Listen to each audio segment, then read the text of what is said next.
Kape niyo, sir. Thank you, Hazel. Baka masobra na ako sa kape. Kape niyo, sir. Thank you. Next. Tol, Ah, bakit mo sinungitan si Des kanina? hindi ko siya sinungitan, ha? Kitang-kita ko yung ginawa mo. Well, as a boss, kailangan ko naman talaga sabihin niyo kasi nakaharang siya sa stairs. And, siguro mas maganda nang ma-establish ko sa kanya na professional na lang yung relationship namin dalawa. Tol, ang labo mo talaga. Parang kahapon lang binigyan mo siya ng cellphone. Tapos ngayon gusto mo maging professional lang? Ano ba talaga?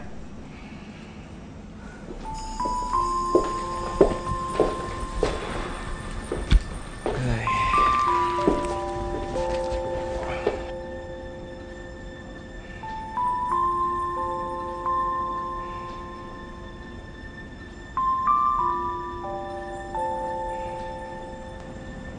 Mahal ni JB si Destol at hindi ko kayang sakta ng utol ko. Di parang inamin mo na rin na nagkakagusto ka kay Des. Ang pinakamagandang gawin ngayon, alam mo, ayusin ko na lang yung problema ko with Celeste. Hazel, Yes, sir.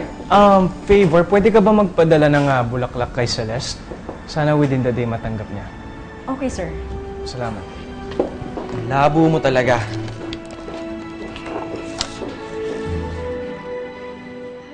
O, pustahan tayo. Wala nang isang buwan, sasagutin ako ni Des.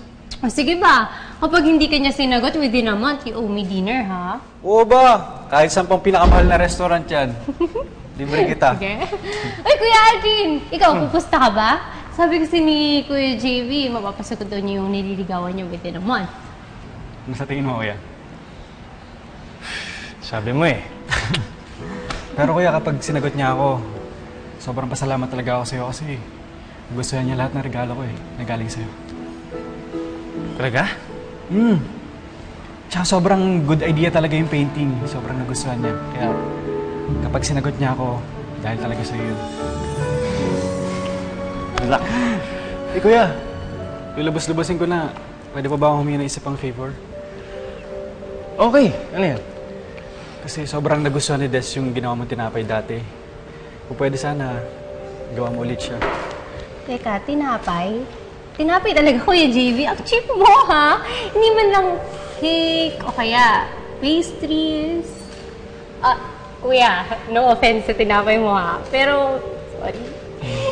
Tinapay Tips. talaga? Gustong-gusto ko yan ni Des yun. Lalo na yung kulay pula na heart shape. Kaya kuya, baka pwedeng gawa mo ulit akong tinapay. Kasa mo na. Akong bahala. Thank you kuya.